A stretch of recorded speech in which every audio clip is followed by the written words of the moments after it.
Hello, everybody, and thank you for tuning in to the Liberty Report. Co-host today is Daniel McAdams. Daniel, good to see you. Good morning, Dr. Paul. Very good. Just recently, there was an article out of the San Antonio Express, and it was motivated, I think, because there was a soldier that killed somebody and then killed himself. So it was suicide, murder and suicide, and they were military people. So this is an article that he wrote dealing with suicide of veterans. And the title is Military Suicides Top Iraq Deaths. And I think we've talked about this over the years, about how serious suicide is and, what might be the motivating factor of why they are committing suicide. And I think the evidence is pretty clear. There was one statistic that showed that the suicide rate on military people before the Iraq War was 30% lower than all Americans. Wow. And now there's a lot more. But the interesting thing about this article and a few others have been creeping in is to dispel what they consider as a myth that being in combat and fighting these wars, which some of us think are ridiculous and illegal and immoral and unconstitutional, that has nothing to do with it. Combat has nothing to do with it. So they're coming up and they're working these statistics to show that some people commit suicide even though they have not been in combat, which may well be true. But this is the theme. But could you accept the fact that our government might fudge the figures in order to portray a policy that says that war doesn't cause problems when these soldiers come home?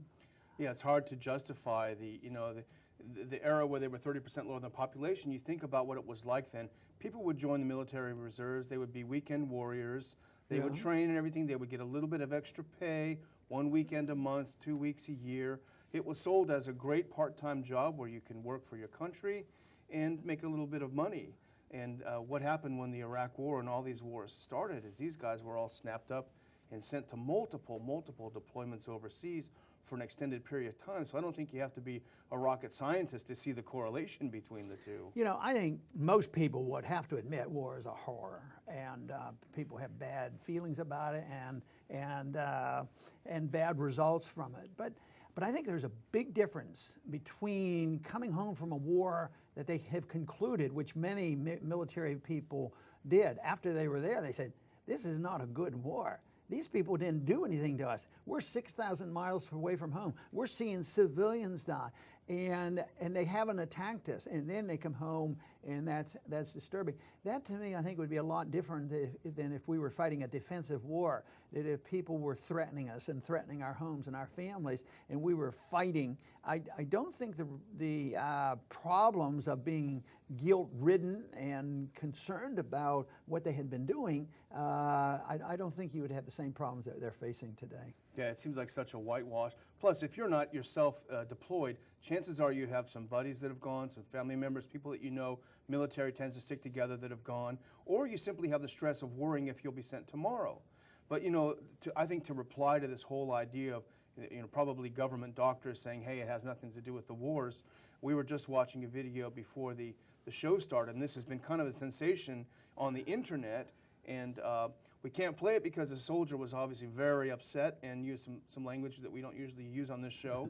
But it's interesting, he was coming back from, he said, yet another suicide prevention video class. And he was very angry as he was driving. He made this video, and here's what he said. I'll read a little quote if you don't mind, because I think this captures it vis-a-vis the government doctor saying it's nothing to do with it. He said, the reason soldiers are killing themselves is because you're sending them away to unwinnable, undeclared wars. And when they get back, what do? You give them 5 bottles of pills. What do these 5 bottles of pills have as a side effect? Suicide. Nobody wants to talk about that in the military.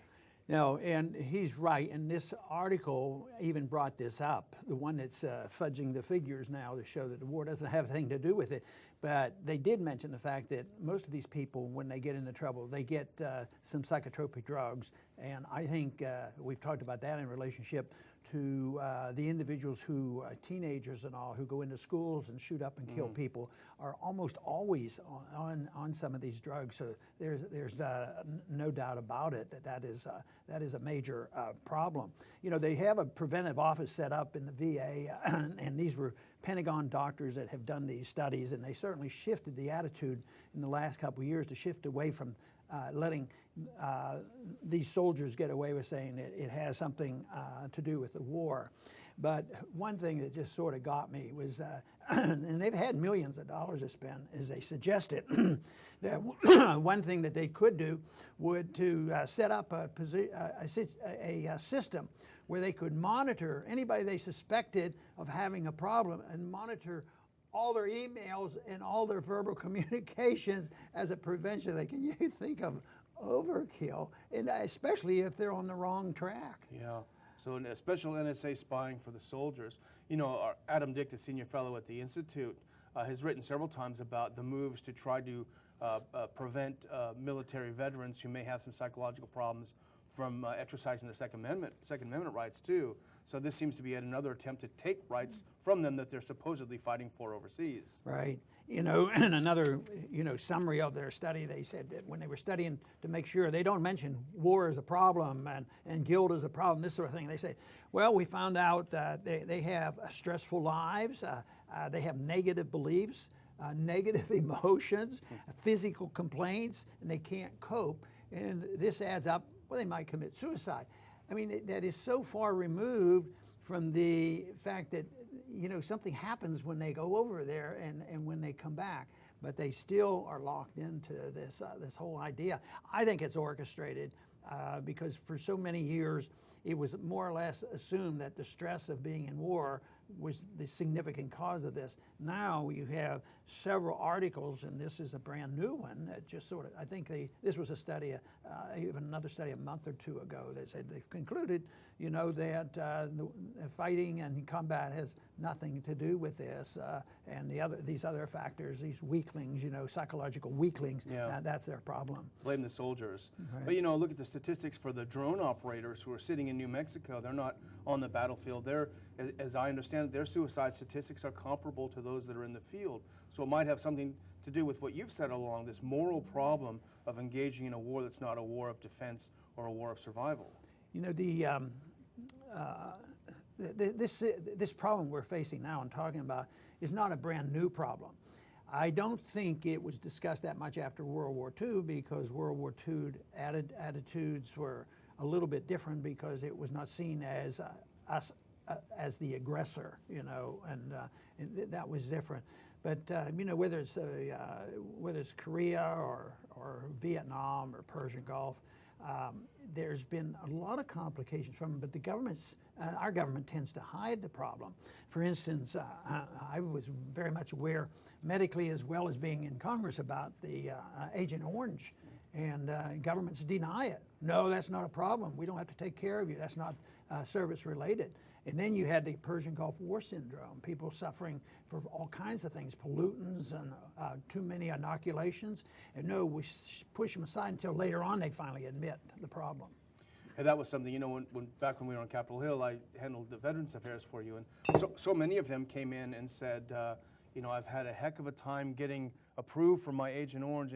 We had some great people down in the district who would help them tirelessly. But I think this may contribute to this sort of psychological demise. You're told you go in there, you'll be taken care of, and then you've got to fight for every little thing. You're looked at as if you're somehow a burden. But I was thinking earlier too, if you look back on the military reform, I think Rumsfeld really spearheaded it back under the Bush administration, where there was more of a focus on high-tech weaponry, very expensive, high-tech weaponry, which enriches, of course, the military-industrial complex. And I think the actual warfighter, the actual soldier, has been downgraded in value compared to these high-priced gadgets that don't work very well. So I wonder about the psychological impact of being viewed as more of a burden on the system, being a warfighter, than as a job creator, the F-35 or something. Right. I think that may well be the case. But in many ways, it's related to the effort by our government to make sure nobody believes that there is such a thing as blowback. You know, because then you have to blame our government, our policies. It's a consequence of our policies. Then they'll have no part of that, and it's not related. And now I think they're doing the same thing here. It's not the war itself, and it's not us being there, but that we have some responsibility for it. But they're in total denial because, as far as I'm concerned, and how many times have I said that the reason that we face danger and the reason so many want to come here or undermine us or kill us overseas has to do with the foreign policy that we follow, and that is politically incorrect to even suggest that Republicans or Democrats. You know, they're not saying, yeah, it's time to come home, which is really a solution, not only to the deaths over there and the constant deaths, because you know they're not even thinking anywhere close to what we're doing. They're talking about sending more troops over there. After all these failures, they're sending more troops over there. Makes no sense. And you know, there's the myth perpetrated on the American people that the military somehow is there to defend us, and you've dispelled that myth many times. But in fact, the reality is that the Defense Department is yet another bureaucracy. And as another bureaucracy, what do? They fight for resources. And so we see, I was looking up some statistics before the show, a 23% increase in suicides among reserve personnel. You know, that's the big statistic for the past year, this huge increase in suicide in reserve. So what do? They don't look at any cause, like we said earlier. They said, oh, well, the experts said the problem is there's just not enough resources to give them the kind of treatment they need. So we need to expand the existing active duty Defense Suicide Prevention Office to encompass also the reserves. So the answer to a government problem is more government. I've heard about that before, whether it's foreign policy or domestic problems that we have. It's always more money, more spending, print more money, run up more debt. Doesn't seem to work very well. Yeah. Anyway, I want to thank everybody for tuning in today. This is a controversial subject, and it's important that there is a clear understanding about suicides. There for a while, it was generally conceded, even by our government, that yes, you know, maybe combat does have a contributing factor to this. But lately, there's been a concerted effort by government researchers to try to dispel that and say that it doesn't have anything to do with it. It has more to do with the individual themselves who have psychological problems. So they're very much, you know, in favor of promoting an idea that would take them off the hook. But the truth is, these wars that are being fought, that are unconstitutional, illegal, and undeclared, and soldiers go over there and see such waste that they do come back, you know, with a different attitude. They don't do a statistical study on that, on evaluating all the veterans and see if they had a change of tune. So we're going to have problems like this for a long time to come. The foreign policy has not changed. It's not in the middle of being changed, but it needs to be changed if we're going to ever deal with problems like this. This is just a one problem that we're dealing with. But it's a big one. When you start talking about suicides being equivalent to the people who lost their lives in battle, you know it's a big problem. But to try to rationalize and say, well, it really isn't significant because some people who aren't in combat, they commit suicide too. But it's an important issue. I think it makes the point, once again, that the foreign policy of non-intervention and peaceful relationship with the rest of the world is a much better way to go than for us to be in charge of the policemen of the world and to believe in preventive war, preemptive war. Terrible, terrible policy. Hopefully that will change. We'll do our very best to change it. I want to thank everybody for tuning in today to the Liberty Report. Please come back soon.